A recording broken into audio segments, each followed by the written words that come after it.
Salam Bapak Ibu Saudara-saudari para pemirsa. Mari kita mulai ibadah online Yamari Nasional ke-21 ini dalam nama Allah Bapa, Putra dan Roh Kudus. Amin. Shalom Bapak Ibu, saudara-saudari pemirsa terkasih dalam Tuhan Yesus Kristus dimanapun berada. Kita jumpa kembali dalam ibadah online Yamari Nasional yang ke-21 ini. Bapak Ibu terkasih dalam Tuhan, jikalau kita melihat situasi dan kondisi dunia belakangan ini sangatlah memprihatinkan.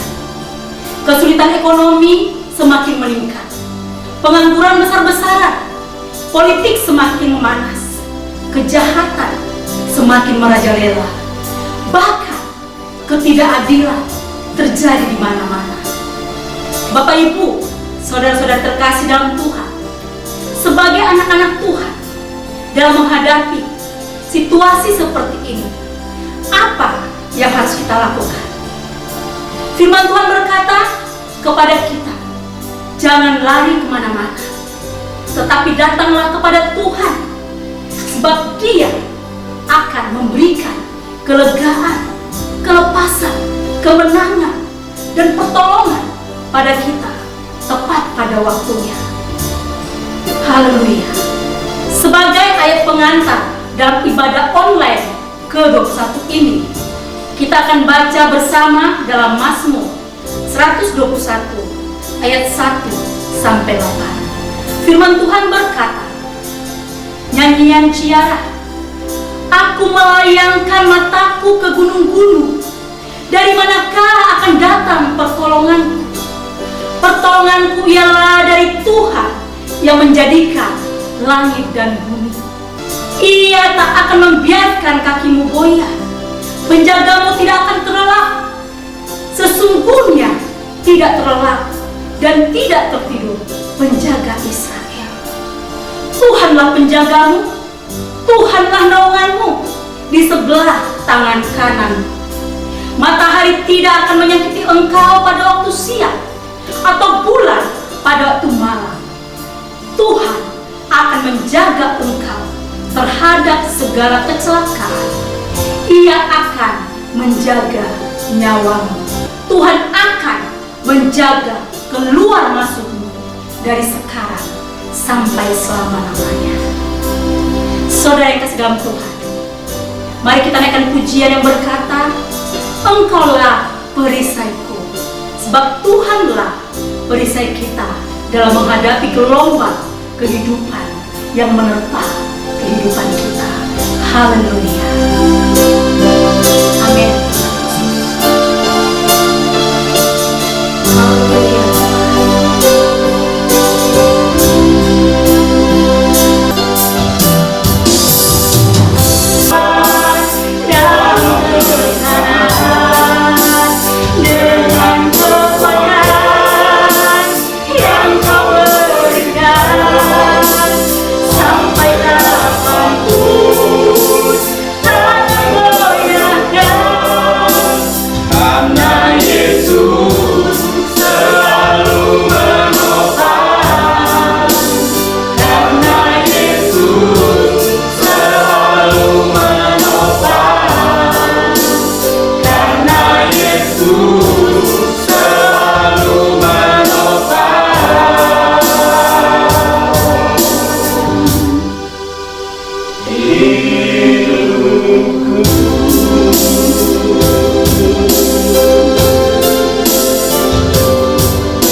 Bapak Ibu terkasih, kita akan dengarkan kesaksian dari Bapak Beni Sadeli dari Jakarta. Waktu dan tempat kami persilahkan. Shalom para sahabat Yamari dan MHM dimanapun berada. Saya memperkenalkan nama saya Beni Sadeli. Saya ingin menyaksikan bagaimana Tuhan menolong hidup saya di dalam saya menderita sakit di kuping saya, ada tumor, di mana di dalam menentukan dokter sampai biaya rumah sakit selama juga di rumah sakit dan juga dalam proses kesembuhan, luar biasa tangan Tuhan menyertai hidup saya.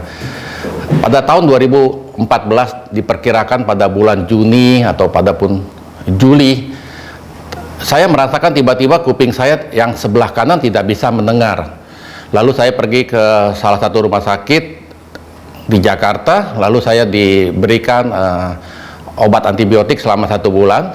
Setelah 1 bulan saya merasakan juga tidak ada kesembuhan. Saya kembali ke dokter tersebut, lalu dikasih obat antibiotik untuk 1 bulan berikutnya. Setelah saya minum 1 bulan berikutnya, ternyata juga saya tidak sembuh. Sehingga saya memutuskan untuk tidak pergi ke dokter itu lagi, lalu saya mendiamkan saja. Pada awal 2015, ketika istri saya sedang berobat di Singapura, saya ikut serta. Lalu saya juga memeriksakan ke Mount E Hospital untuk memeriksa kuping saya. Lalu saya dimasukkan suatu alat di dalam kuping saya, yaitu seperti kabel untuk memeriksa jaringan di dalam kuping. Ternyata dokter bilang semuanya sangat baik. Mungkin karena saya stres, atau karena kerja di pabrik yang sangat bising, atau karena faktor usia, sehingga saya diharuskan untuk memakai alat bantu dengar. Setelah saya coba alat bantu dengar beberapa kali, ternyata juga tidak membantu pendengaran saya. Lalu saya memutuskan untuk tidak membeli alat bantu dengar. Pada tahun 2016, ketika istri saya ada di Sydney, juga sedang berobat, lalu saya juga menyempatkan waktu untuk memeriksa ke dokter spesialis THT.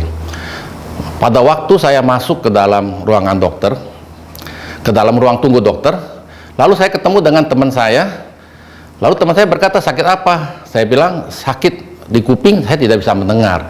Lalu dia bilang bahwa bapaknya dan adiknya juga menderita yang sama, dan bapaknya sudah dioperasi juga dengan salah satu dokter, ternyata gagal. Lalu dia bisikan nama dokternya, Pak, kalau disuruh sama dokter ini ke dokter spesialis ini, spesialis bedah, jangan mau, karena dokter ini 10 tahun yang lalu gagal mengoperasi daripada papanya. Setelah saya masuk, dokter memeriksa, lalu dikatakan ada sesuatu yang salah di dalam kuping saya, sehingga harus di MRI. Nah, saya pergi MRI. Setelah itu saya kembali ke dokter tersebut, dan dokter tersebut memang menyatakan bahwa ada tumor sebesar 3,5 cm besar jempol saya yang ada di dalam kuping saya, jadi di dalam rongga kepala saya. Lalu dia katakan harus operasi, lalu dia menyerahkan sebuah nama dokter. Setelah saya lihat, wah benar, dokter itu yang dikatakan oleh teman saya. Lalu saya bilang, dok, bisa nggak alternatif dokter yang lain supaya saya bisa memilih nanti? Oh, ini is the best katanya, ini yang terbaik, jadi ini aja sudah cukup katanya. Akhirnya saya pergi ke dokter tersebut, lalu saya berbicara dengan dokter itu, lalu dokter itu menyatakan harus dioperasi segera. Lalu saya bilang, dok, saya tidak punya private insurance, saya ada Medicare, kalau di Indonesia seperti di BPJS, karena saya adalah penduduk Australia. Nah, setelah dihitung itu, dokter itu katakan sekitar 45.000 sampai 50.000 dolar. Wah, saya kaget, biayanya besar juga ya. Setelah dari dokter tersebut, saya telepon teman saya katakan bahwa saya sudah menemui, lalu dia katakan, lebih baik cari dokter yang lain lah, dokter bedah lain. Lalu saya akhirnya harus pergi ke dokter umum lagi atau dokter GP untuk mencari surat referensi ke dokter yang lain. Nah, karena saya tinggal beberapa hari lagi di Sydney, saya harus pulang. Lalu saya minta tolong sama dokter yang menangani saya bilang, dok, tolong dong teleponin dokter spesialis bedahnya supaya saya minta waktu secepatnya. Lalu dokter ini bilang, wah itu kamu telepon sendiri, itu kan bukan urusan saya. Lalu saya berdoa, Tuhan tolong, kalau saya telepon saya pasti dapat jadwal 1 bulan lagi, dan saya udah keburu di Jakarta. Lalu nggak tahu apa, tiba-tiba dokter itu angkat telepon, dia langsung telepon ke dokter yang spesialis bedah THT itu. Lalu dikatakan ada pasien yang emergency yang harus dioperasi, tolong minta ditemukan segera karena dia akan pergi ke overseas. Lalu akhirnya dokter itu nemui di sela-sela jam makannya, jadi sekitar jam 12 sampai jam 12.30 saya bertemu dengan dia. Lalu setelah dia memeriksa semua keadaan saya dan kita berkonsultasi, lalu saya katakan sekali lagi, dok, saya tidak mempunyai private insurance, jadi saya hanya punya Medicare. Saya bilang, jadi saya gimana ya, katanya. Oh, it's no problem, dia bilang gitu, tapi kamu harus waiting sekitar 3 atau 4 bulan. Saya bilang, "It's no problem dok, kalau memang itu tidak membahayakan kesehatan saya." Nggak apa-apa, ini penyakit tahunan. Tapi penyakit you ini penyakit langka, artinya dari 100.000 orang hanya kena 1 artinya. Jadi operasinya sangat besar, sangat lama, dan harus sangat detail katanya. Dan kamu tidak bisa berjalan. Dokter ini tidak nyebutkan berapa lama nggak bisa berjalan. Saya pikir, udahlah, nggak bisa jalan sebentar. Setelah itu saya tanya lagi, "Dok, saya harus bayar berapa nih dengan Medika?" "Oh, kamu nggak usah bayar apa-apa," katanya. Jadi ini adalah salah satu rumah sakit yang terbaik di Sydney. Setelah 4 bulan, yaitu pada bulan Juni 2016, saya dioperasi. Saya ingat betul tanggalnya adalah tanggal 6 bulan 6 2016. Saya masuk rumah sakit, kamar operasi jam 8 pagi, lalu jam 8 malam saya dibangunkan oleh istri saya di ruang seperti ruang intensif gitu. Lalu saya nggak bisa bangun. Saya bilang, "Aduh, saya ngantuk sekali." Dia bilang, "Saya nggak bisa melek." Gitu. Lalu istri saya keluar. Terus keesokan harinya, setelah saya mulai sadar dan painkillernya sudah mulai hilang, saya merasa sakit sekali. Jadi saya teriak, saya minta painkiller, lalu dikasih dokter morfin. Jadi dokter kasih morfin, setiap 4 jam saya disuntik di paha kanan dan di paha kiri untuk meringankan sakit saya, karena kata dokter di sini adalah pusat semua saraf jadinya. Jadi kamu akan merasakan sakit. Pada hari kelima saya sudah disuruh berjalan, ternyata memang benar saya nggak bisa berjalan, seperti baru belajar berjalan. Jadi saya berjalan sempoyongan ke kiri ke kanan jadinya. Saya dipegangin sama fisioterapi di belakang. Tiap hari saya harus berjalan 1 jam. Setelah pulang dari rumah sakit hari ke-8, saya benar-benar tidak bisa berjalan. Jadi dari pulang rumah sakit sampai ke mobil itu saya dituntun sama istri. Jadi ternyata saya nggak bisa berjalan tuh 2 bulan, dokter bilang. Itu dikasih tahu ketika saya keluar dari rumah sakit. Jadi nanti kamu nggak bisa berjalan selama 2 bulan, dan kamu harus berjalan tiap hari minimal 1 jam. Itu kalau kamu mau sembuh dalam 2 bulan. Kalau tidak bisa. Akhirnya di dalam masa penantian itu, selama 2 bulan saya berjalan di mall sama istri, lalu baru jalan 5 menit saya harus duduk karena kepala saya kelayangan seperti orang vertigo. Lalu saya akhirnya dengan pertolongan tangan Tuhan, saya yakin juga dengan doa daripada teman-teman di Yamari dan juga di MHM ya, yang menguatkan saya untuk terus saya bergantung pada Tuhan. Itulah selama 2 bulan itu adalah waktu-waktu saya banyak berdoa, saya nangis, saya minta tolong Tuhan, "Tuhan, kenapa bisa begini?" Saya bilang gitu. "Apa salah saya ya?" Lalu di dalam 2 bulan itu ternyata tangan Tuhan luar biasa menyertai saya disembuhkan dan saya bisa berjalan kembali, walaupun dokter bilang tidak bisa 100%. Jadi kadang kalau saya nginjak batu kerikil, saudara, sampai saat ini saya itu sempoyongannya luar biasa. Kalau kita kena kerikil mungkin kita sempoyongan sebentar balik lagi, tapi kalau saya seperti di bawah angin, jadi ngayun dulu baru bisa balik lagi. Jadi memang itu kondisi karena saraf pendengaran dan saraf keseimbangan saya dipotong sekaligus oleh dokter. Jadi sampai saat ini dalam kondisi yang memang tidak seperti normal kembali, tapi saya percaya Tuhan sendiri yang memberikan saya kekuatan, pertolongan, sampai sekarang sudah berjalan 4 tahun, semuanya baik-baik saja. Saya yakin hanya tangan Tuhan yang bisa menolong saya dan bisa menyembuhkan saya. Mulai dari saya ketemu dokter, biaya rumah sakit, pemilihan dokter, sampai selama saya operasi 12 jam, sampai saya tidak bisa jalan 2 bulan, semua Tuhan tolong. Terima kasih, kiranya kesaksian ini memberikan kekuatan kepada kita dan memberikan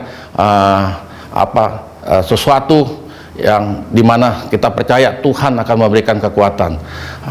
Terima kasih, Tuhan Yesus memberkati. Tiba saatnya kita akan mendengarkan kebenaran firman Tuhan yang akan disampaikan oleh hambanya, Bapak Pendeta Dr. Elberori, MTH dari Jakarta. Untuk menyambut firman Tuhan, kita akan naikkan pujian yang berkata, "Ku tak akan menyerah." Haleluya. Kami tak akan menyerah, apapun yang terjadi dalam kehidupan.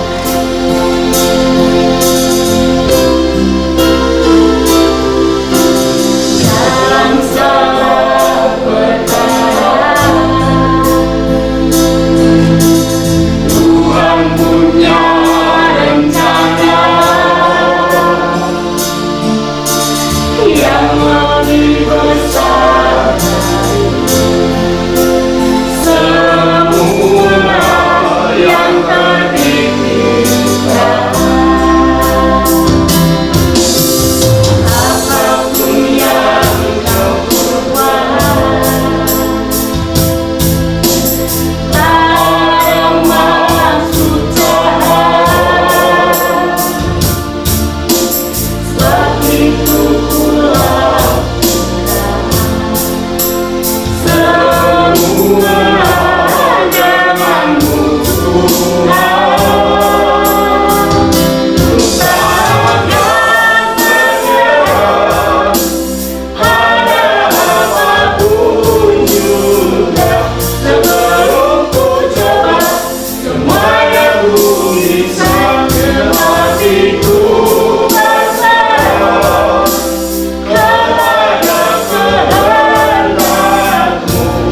Sebelum kita akan mendengarkan firman Tuhan, kita akan menyiapkan hati dan diri kita.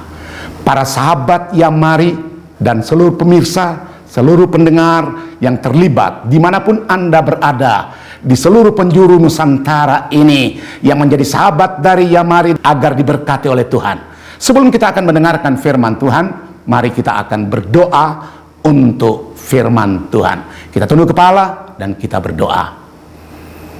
Allah Tritunggal, Allah yang Esa, Allah yang berdaulat atas alam semesta. Engkau Tuhan kami yang tidak dapat dibatasi oleh dimensi, ruang, dan waktu.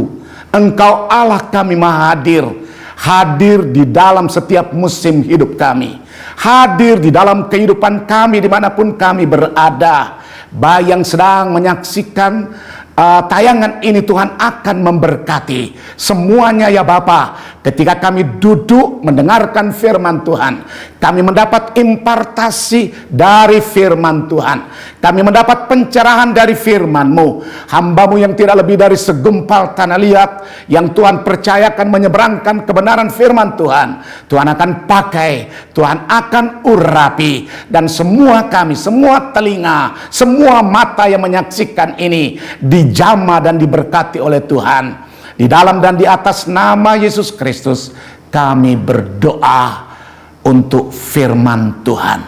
Haleluya. Amin. Shalom.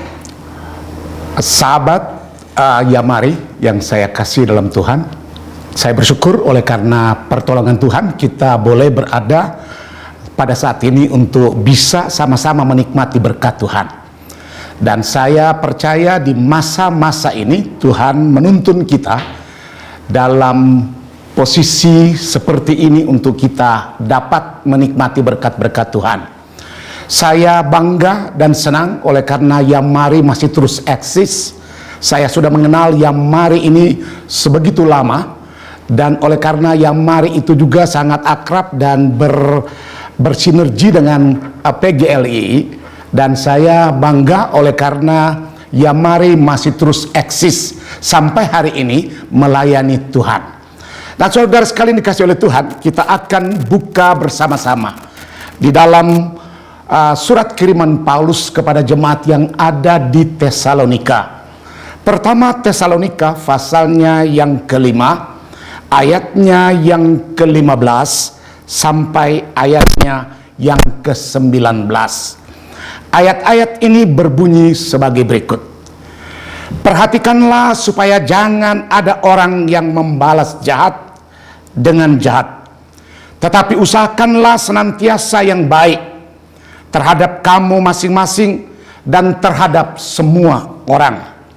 Bersukacitalah senantiasa, tetaplah berdoa, mengucap syukurlah dalam segala hal, sebab itulah yang dikehendaki Allah di dalam Kristus Yesus bagi kamu. Janganlah padamkan roh. Saudara yang dikasih oleh Tuhan, beberapa hari yang lalu sekretariat dari Persekutuan Gereja-Gereja dan Lembaga Injili Indonesia Provinsi DKI Jakarta, juga dengan Geraha GSJA Ebenezer Ministries Jakarta, mengalami musibah oleh karena imbas dari demonstrasi yang diadakan oleh buruh dan mahasiswa sehubungan dengan ditetapkannya Undang-Undang Cipta Kerja Omnibus Law. Dan ini memberikan reaksi yang sangat tajam di mana-mana, di seluruh penjuru negeri yang kita cintai. Para buruh dan mahasiswa mengadakan demonstrasi untuk memprotes Undang-Undang Cipta Kerja Omnibus Law ini. Kemudian saudara sekalian, halte busway yang ada di Simpang 5 Senen, Jakarta Pusat, dibakar oleh massa. Dan halte ini pas berdempetan persis dengan gedung bioskop lama yang sudah tidak digunakan lagi, Grand Theater. Kemudian ketika halte busway ini terbakar, kemudian dia merembet ke gedung bioskop yang lama itu, terbakar. Di bagian dalam dan di bagian bawah itu ada mobil-mobil yang terparkir, dan hampir semua mobil yang ada di situ itu semua terbakar. Itu kira-kira jam 8 malam. Jam 8 malam ini kemudian kami mendapat berita. Setelah selesai berdoa, kami mendapat telepon dari berbagai tempat, kemudian menyampaikan bahwa sekretariat dan geraha kami ini sudah kebakaran. Kemudian saya mengutus beberapa orang dari jemaat kami mengecek langsung TKP dan melihat. Kemudian mereka menyampaikan informasi kepada saya bahwa di sebelah kiri kanan itu sudah menyala, dan kita masih menantikan mujizat Tuhan agar sekretariat PGLI ini dan juga gereja ini akan luput. Kemudian saudara sekalian, di sepanjang malam itu kami berdoa dan berdoa dan berdoa, minta pertolongan Tuhan, minta uluran tangan Tuhan. Kemudian ketika bangun pagi hari, saya kemudian melihat bahwa itu sudah terbakar, dan termasuk sekretariat dan geraha dari gereja kami, GSJA Ebenezer. Kemudian saya langsung menuju ke TKP. Setelah sampai di TKP, melihat langsung bahwa damkar dan para petugas sedang mengadakan pendinginan. Dengan penasaran, karena melihat penampakan dari luar masih utuh, masih cukup utuh, kecuali ada kaca-kaca yang pecah dan sebagainya. Dan itulah sebabnya dengan penuh harapan dan penantian, ketika masuk, pasti masih ada barang-barang yang luput dan tidak terbakar. Tetapi kenyataannya berbeda. Kenyataannya berbeda ketika semua sudah selesai. Kami masuk ke dalam, kemudian melihat kondisi yang ada di dalam, semuanya sudah terbakar. Dan apa hubungannya dengan renungan kita dan firman Tuhan pada hari ini? Saudara-saudara, kebanyakan kita pintar berteori, tetapi tidak pintar untuk mempraktekkan apa yang diteorikan. Firman Tuhan dalam ayat yang ke-15 berkata begini, perhatikanlah supaya jangan ada orang yang membalas jahat dengan jahat, tetapi usahakanlah senantiasa yang baik terhadap kamu masing-masing dan terhadap semua orang. Firman Tuhan mengajarkan kita untuk belajar tidak membalas kejahatan dengan kejahatan. Firman Tuhan mengajarkan kita untuk mengasihi musuh sekalipun. Dan ini Tuhan mengajarkan kita untuk kita mampu dan berani mempraktekkan apa yang diajarkan oleh Tuhan. Saya melayani Tuhan sudah kurang lebih 50 tahun. Baru tahun yang lalu saya merayakan ulang tahun ke-50 tahun saya sudah dedikasikan hidup saya untuk melayani Tuhan. Yang saya katakan tadi, kebanyakan teori-teori yang kita sampaikan itu, saudara, begitu gampang, begitu mudah untuk kita berteori, tetapi belum tentu kita mampu untuk mempraktekkan apa yang kita teorikan. Nah, itulah sebabnya ketika saya melihat firman Tuhan ini kemudian menarik dari apa yang dialami oleh sekretariat kami dan geraha kami, sangat sulit untuk bisa melakukan apa yang diajarkan Tuhan kepada umatnya. Di dalam ayatnya yang ke-16 dikatakan begini, pertama, bersukacitalah senantiasa. Siapa di antara kita ketika kita menghadapi musibah, kemudian kita berani bersukacita? Siapa di antara kita ketika usaha kita ini mengalami kemunduran, mengalami kerugian, kemudian kita bisa bersukacita? Siapa di antara kita yang mampu bersukacita ketika keluarga kita sakit, orang tua kita sakit, dan sebagainya? Siapa di antara kita yang berani berkata dan bersuka cita ketika kita mengalami musibah yang berat seperti apa yang kami alami? Itu yang saya katakan berbanding terbalik dengan praktek dan teori. Banyak orang yang pintar berteori, tetapi belum tentu dia mampu untuk mempraktekkan apa yang dia teorikan. Anak-anak Tuhan diajar untuk bersuka cita. Bersuka cita senantiasa, selalu bersuka cita. Saudara-saudara sekalian, bersuka cita senantiasa dalam situasi yang sulit sekalipun. Di tengah-tengah badai, di tengah-tengah masalah, di tengah-tengah pencobaan, kita mampu bersuka cita senantiasa. Itu pertama. Kemudian yang kedua, saudara sekalian, berapa banyak anak Tuhan, berapa banyak orang-orang percaya ketika menghadapi masalah, jangankan bersuka cita, barangkali berdoa tidak ada gairah untuk berdoa. Tuhan mengajarkan kita untuk terus berdoa di situasi yang sulit sekalipun. Dalam masa-masa ini, bangsa kita dan hampir seluruh dunia, kurang lebih 216 negara yang terdampak dengan COVID-19. Tidak terkecuali negara yang kita cintai mengalaminya. Dan gereja-gereja mengalami impact, mengalami imbas dari COVID-19. Ada banyak anak-anak Tuhan yang galau oleh karena semua yang mereka kerjakan, semua tidak ada income, tidak ada hasil sama sekali, tidak ada keuntungan dari apa yang mereka usahakan, ataupun barangkali memang sama sekali tidak berusaha. PSBB dan sebagainya. Saudara-saudara sekalian, kita mampu untuk mendisiplinkan diri kita. Dan ini yang membuat kita tidak bisa bergerak banyak. Tetapi firman Tuhan mengajarkan kita. Kalau tadi yang pertama dikatakan bersuka cita senantiasa, kemudian yang kedua, firman Tuhan mengajarkan kita untuk tetap berdoa. Doa merupakan jawaban atas semuanya.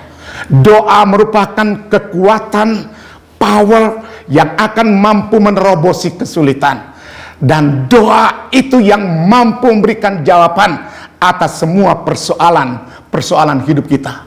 Saya mendengar tadi dari Pak Bambang sekilas kesaksian ketika mereka dalam satu waktu untuk mencari tempat kantor daripada Yamari ini, mereka mengalami kesulitan. Secara mendadak mesti mempersiapkan dalam jangka waktu 3 bulan.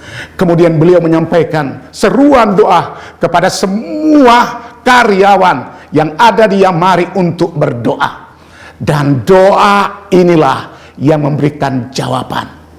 Saudara-saudara sekalian, kalau Anda melakukan doa, Anda akan melihat hasilnya. Doa merupakan breakthrough dari apa yang Anda inginkan. Dan kami juga Tuhan ajarkan untuk berdoa. Kami sudah ada doa, kami sudah jadwalkan doa, semua jemaat terlibat untuk berdoa. Ada mobilisasi untuk berdoa, dan semua sudah mendaftarkan diri untuk berdoa. Karena kami tahu kekuatan kami adalah doa. Barangkali ada saudara-saudara sekalian pendengar dimanapun Anda berada, sahabat Yamari, saudara-saudara sekalian yang hari ini barangkali punya masalah, yang hari-hari ini barangkali ada yang sakit. Saya mau katakan, berdoa kepada Tuhan, maka Tuhan akan memberikan jawaban atas doa dan pergumulanmu. Kemudian yang ketiga ini yang paling sulit. Mengucap syukurlah dalam segala hal. Mampukah kita bersyukur oleh karena orang tua kita sakit? Mampukah kita mengucap syukur oleh karena kita tidak punya uang di rumah kita? Mampukah kita bersyukur oleh karena usaha kita ini mengalami kemunduran oleh karena pandemi COVID-19 ini? Mampukah kita bersyukur oleh karena orang tua kita dipanggil oleh Tuhan? Mampukah kita bersyukur oleh karena gedung terbakar? Mampukah kita bersyukur oleh karena kita kehilangan semuanya? Firman Tuhan mengajarkan kita untuk mengucap syukurlah dalam segala hal. Ini yang saya katakan sulit untuk dipraktekkan. berbanding terbalik dengan logika akal sehat kita. Masa sih kita mengucap syukur sedangkan kita dalam kondisi seperti ini? Masa sih kita bilang terima kasih kepada Tuhan padahal kita dalam kondisi yang sulit seperti ini? Tetapi firman Tuhan mengajarkan kita untuk melakukannya, dan firman Tuhan tidak pernah salah. Ketika kita mengucap syukur, ketika kita berterima kasih kepada Tuhan, dan Tuhan akan melakukan. Saya sempat membaca sebuah buku yang berjudul Mengucap Syukurlah Senantiasa, yang dikarang oleh Nehemia Mimeri. Kemudian itu yang memberkati saya. Satu waktu ada dalam narasi itu, seorang wanita datang kepada pendeta dan berkata, "Pak Pendeta, bisakah saya mengucap syukur sedangkan suami saya pulang dalam keadaan mabuk? Bisakah saya mengucap syukur oleh karena suami saya terus ketika dia pulang memukul saya dan sebagainya? Bisakah saya mengucap syukur dalam kondisi seperti ini?" Tetapi tentu ada rahasia yang terbesar di balik daripada ucapan syukur anak-anak Tuhan. Mengucap syukurlah senantiasa. Sebab itulah yang dikehendaki Allah di dalam Kristus Yesus bagi kamu. Yang dikehendaki oleh Allah dalam hidup kita, saudara dimanapun berada hari ini, sahabat yang mari diberkati oleh Tuhan, mengucap syukurlah dalam segala hal, maka kita akan melihat jawaban dari ucapan syukur itu. Kemudian yang terakhir dari ayatnya yang ke-19 dikatakan begini, janganlah padamkan roh. Kenapa ayat ini muncul? Oleh karena berapa banyak orang-orang Kristen ketika menghadapi masalah, gairah dan spiritnya untuk melayani Tuhan, untuk mengiring Tuhan, menjadi lemah. Banyak orang yang putus asa. Tetapi firman Tuhan mengajarkan kita untuk mengucap syukur, dan jangan sampai kita memadamkan Roh Kudus yang ada di dalam diri kita. Spirit dan semangat untuk terus bergairah melayani Tuhan, mengiring Tuhan. Doa saya agar seluruh sahabat Yamari akan terus bergairah dan maju untuk terus mengiring Tuhan. Dan saya percaya bahwa Tuhan akan memberkati kita semuanya. Mari kita tunduk kepala, kita berdoa. Bapa Surgawi, kami mengucap syukur dan berterima kasih buat firman-Mu yang sudah disampaikan ini. Kami percaya bahwa firman-Mu tidak akan kembali dengan hampa. Firman-Mu itu akan bekerja di dalam diri kami pada saat dan hari-hari yang sulit seperti ini. Hamba-Mu melepaskan berkat kepada Yamari yang terus eksis melayani Tuhan. Mereka yang punya komitmen untuk melayani Tuhan, dan Tuhan akan terus pakai menjadi berkat bagi banyak orang. Terima kasih Bapa, dalam nama Yesus Kristus Tuhan dan Juru Selamat kami berdoa dan bersyukur. Haleluya. Amin.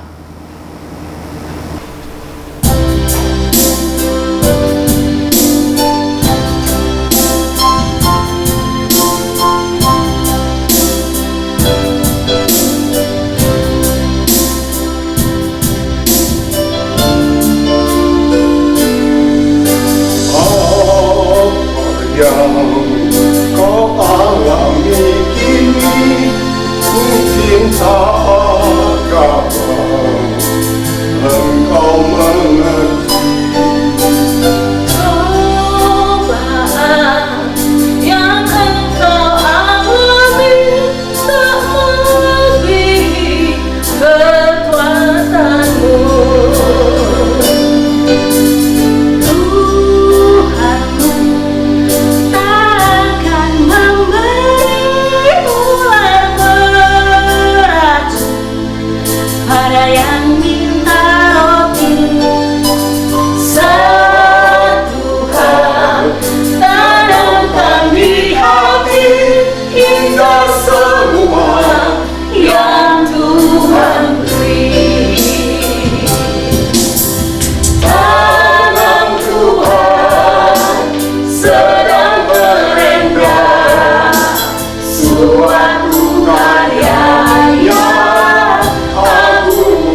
Bapak, Ibu, Saudara-saudari para pemirsa, selamat berjumpa lagi dalam ibadah Olenia Mari ke-21 ini.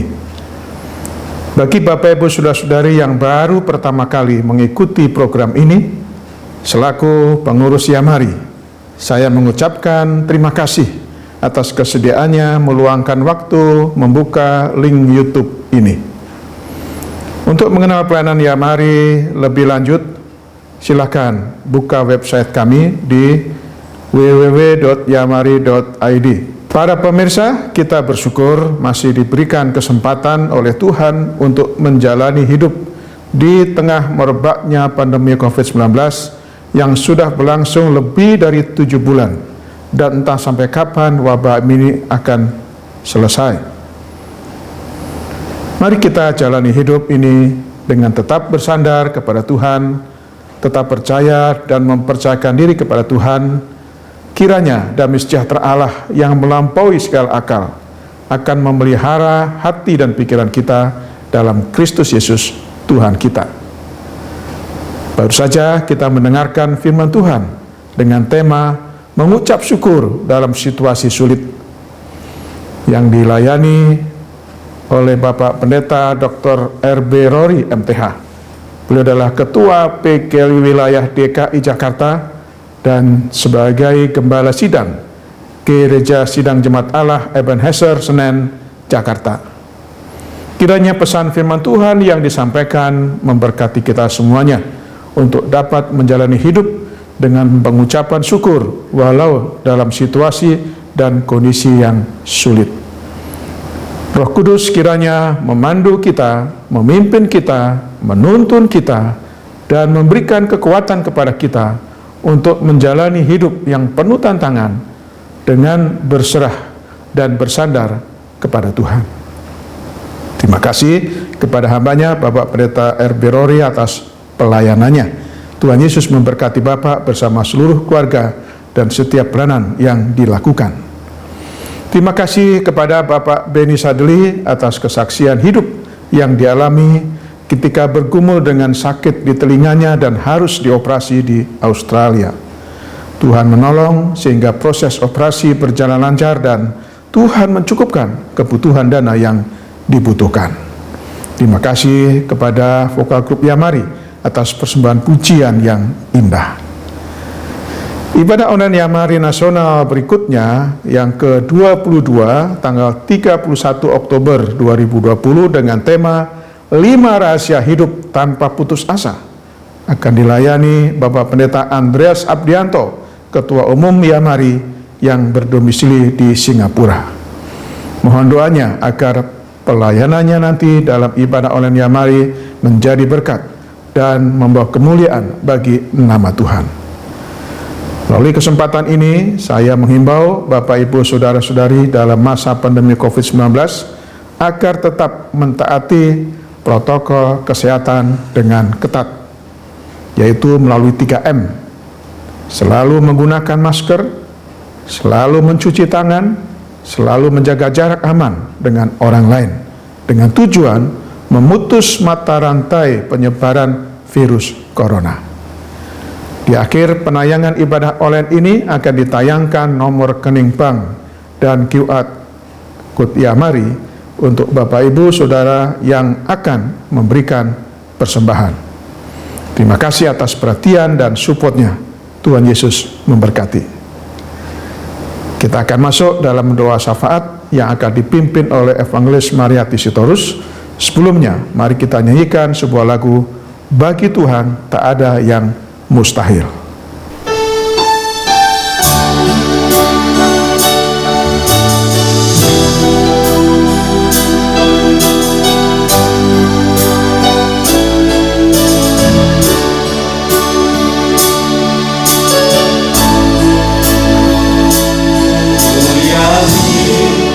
Saat kau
mujizatnya disediakan bagiku.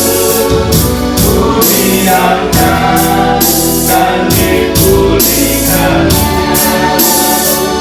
Bagi Tuhan ada yang mustahil.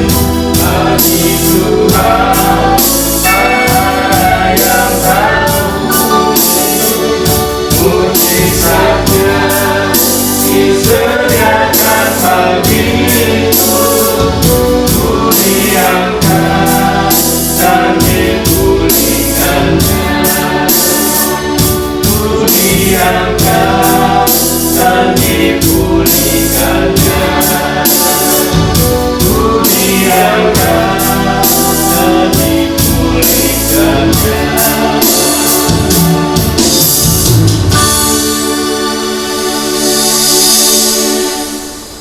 Kita satu dalam doa. Segala puji syukur kami naikkan kepadamu ya Allah Bapa, Allah Anak, Allah Roh Kudus, yang telah memimpin kami dalam ibadah online Yamari ke-21 ini, dari awal, pertengahan, hingga akhirnya nanti. Kami bersyukur buat kebenaran firman Tuhan yang telah disampaikan oleh hamba-Mu, Bapak Pendeta Dr. R.B. Rory MTH, yang mengingatkan kami agar tetap bersyukur dalam situasi sulit yang kami hadapi dalam kehidupan ini, agar kami tidak menyerah dengan keadaan, tetapi tetap mengandalkan Tuhan dalam seluruh aspek kehidupan kami. Berkati kehidupan hamba-Mu secara pribadi, keluarga, juga dalam pelayanannya, baik sebagai ketua di PGLII DKI maupun sebagai gembala sidang di GSJA Ebenezer Ministries Jakarta. Kiranya kuasa dan pengurapan, berkat kasih karunia dan anugerah dari Allah Bapa, Allah Anak, dan Allah Roh Kudus memenuhi seluruh kehidupan dan pelayanan hamba-Mu. Berkati juga Bapak Benny Sadeli yang telah mengisi ruang kesaksian. Kiranya menjadi berkat bagi kami semua yang mendengarkannya. Berkati juga vokal grup Yamari yang sudah menaikkan pujian. Kiranya segalanya bagi kemuliaan nama Tuhan. Kami juga berdoa buat persiapan ibadah online Yamari ke-22 minggu depan. Kiranya berjalan dengan lancar dan menjadi berkat bagi seluruh pemirsa ibadah online Yamari. Berkati worship leader, singers, pemain musik, multimedia. Secara khusus kami berdoa untuk hamba-Mu, Bapak Pendeta Andreas Abdianto, yang akan menyampaikan kebenaran firman Tuhan dengan tema 5 rahasia hidup tanpa putus asa. Kiranya Engkau memberkati dan mempersiapkan kebenaran firman-Mu dan menjadi berkat bagi kami semua. Bapak Surgawi, kami juga berdoa bagi seluruh pemirsa ibadah online Yamari dimanapun berada. Mereka yang saat ini sedang bergumul dengan berbagai masalah hidup, baik masalah kesehatan yang sedang terganggu, masalah ekonomi yang terpuruk, masalah pekerjaan yang sulit, masalah keluarga, hubungan suami istri yang kurang harmonis, hubungan orang tua dengan anak yang retak, pergumulan mencari teman hidup, dan lain sebagainya. Kiranya Engkau memberkati. Kami juga berdoa untuk Bapak Yusuf Haryanto, ayah dari Ibu Pendeta Maria Novi, yang mengalami stroke dan masih berada di rumah sakit Pekalongan saat ini. Kiranya Tuhan yang menjamah dan menyembuhkan dengan sempurna oleh bilur-bilur Yesus, Bapak Yusuf Haryanto sembuh. Kami juga bersyukur untuk Baby Ezra yang dikatakan dokter mengalami lubang di jantungnya. Kini telah sembuh dan sudah boleh pulang ke rumah. Kami juga bersyukur buat Bapak Pendeta Samuel Lee dan Ibu Lia, istrinya, yang beberapa waktu lalu terpapar COVID-19 dan kini telah sembuh dan pulang ke rumah. Kami juga bersyukur untuk Bapak Hadiku, Ketua MHM Yamari Makassar, yang tadinya ada gangguan yang tumbuh di lidahnya, kini telah sembuh. Terima kasih Bapak di surga buat segala jawaban doa yang Engkau sudah berikan bagi kami. Bapa di surga, inilah doa yang kami naikkan di hadapan Tuhan, yang kami alaskan dalam nama Allah Bapa, Allah Anak, Allah Roh Kudus, dalam Kristus Yesus, Tuhan dan Juru Selamat kami yang hidup, yang telah mengajarkan kami berdoa. Bapa kami yang di surga, dikuduskanlah namamu, datanglah kerajaan-mu, jadilah kehendak-mu di bumi seperti di surga. Berikanlah kami pada hari ini makanan kami yang secukupnya, dan ampunilah kami akan kesalahan kami, seperti kami juga mengampuni orang yang bersalah kepada kami. Dan jangan membawa kami ke dalam pencobaan, tetapi lepaskanlah kami daripada yang jahat. Karena Engkaulah yang punya kerajaan dan kuasa dan kemuliaan sampai selama-lamanya. Amin. Bapak, Ibu, saudara-saudari yang ingin didoakan, silakan menulis pokok doanya dan menulis nama dan nomor WA, dikirim ke sekretariat Yamari dengan nomor 0877 8488 8642. Saya ulang lagi, 0877 8488 8642. Sekarang arahkan hatimu kepada Tuhan dan terimalah berkat-Nya. Turunlah kiranya kasih karunia, rahmat dan sejahtera dari Allah Bapa, cinta kasih Tuhan Yesus Kristus dan persekutuan dengan Roh Kudus menyertai kehidupan pribadi, keluarga, pekerjaan pelayanan saudara mulai saat ini sampai Maranatha. Amin. Bapa, terima kasih. Terima kasih. Bapa, terima kasih. Bapa di dalam surga, ku berterima kasih. Amin.